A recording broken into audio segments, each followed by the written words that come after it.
Hello, my name is Father Tighe, and this is our 137th segment of our journey of faith in the light of the cross as we continue in Luke's Acts of the Apostles. And we go to the screen to see our theme. Luke emphasizes in Acts 1 to 12 that Jesus came to redeem the pain of the rejected and the abandoned. Therefore, Levites, widows, orphans, and aliens thus play unique roles in opening up the law in the light of the cross. Let us see if we can open up the segment so you understand.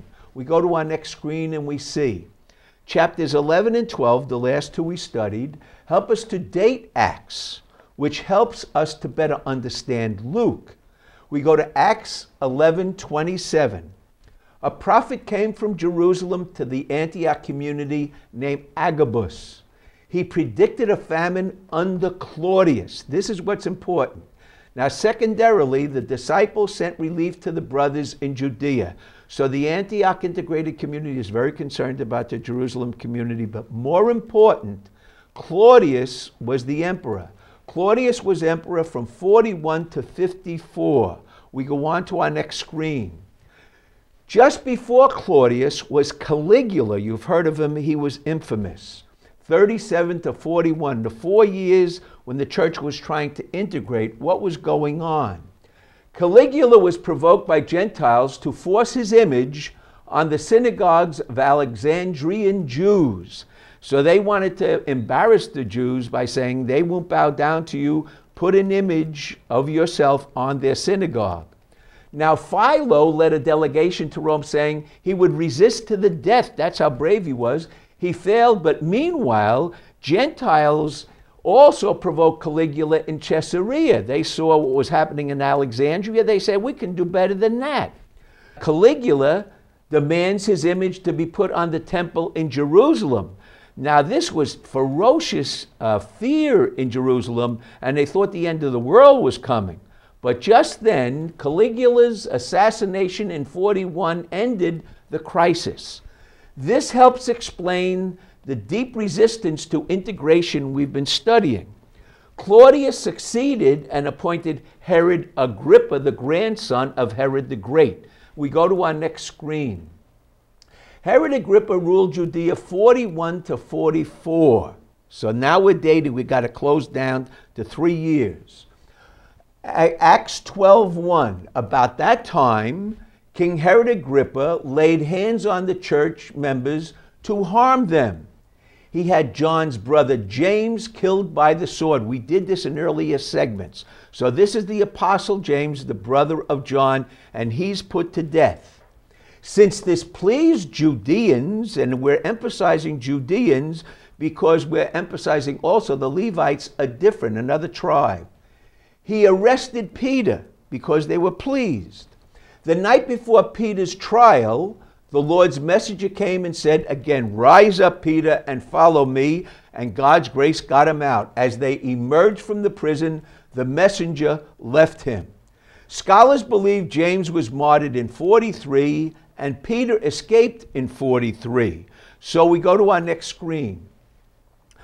12:21. One day Herod sat in radiant robes on a rostrum in Tyre. He also was king of the Lebanon area. The crowd cried out, "This is the voice of God, not a man." At once the Lord's messenger struck him down for allowing such words. He was eaten by worms, and he breathed his last. But the Logos, the gospel message of Jesus, continued to spread and grow. Now, Herod Agrippa died in 44, so we look now at the chart of the timeline of the first 13 years of the Acts of the Apostles. And we see here that Jesus died in the year 30, okay? And in 32, Paul was converted at Stephen's speech, okay? Then Paul went into the wilderness for 3 years, the Damascus wilderness, and in 35 he journeyed back to Jerusalem, but he got into arguments and conflicts, so they put him on a boat and sent him back to Tarsus, where he stayed until 43. Okay, that's what's important about the dating. For about 8 years, we don't know what happened to Paul. He prayed and he understood the religion better and better. But this helps us set the context for what we're trying to get out of Luke's Acts of the Apostles. Now we go back to our next screen and we continue. Okay, now looking back to 30, when Jesus died, to 43, we conclude that Luke wanted his readers to see that it was the Greek-speaking Israelites who spread and grew the church before Paul. Luke also wants us to see that the Greek-speaking deacons are strongly influenced by Levitical tradition, and we've been emphasizing the Levitical tradition. They feel betrayed and disowned and dispossessed.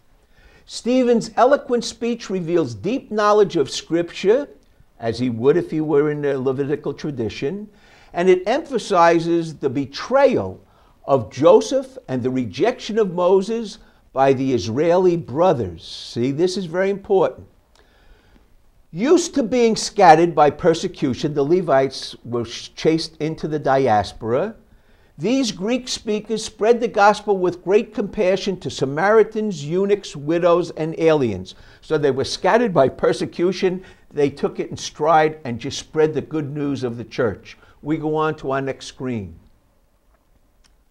We recall that Levites could not own land to grow food, so they became charity cases. We're going to emphasize this.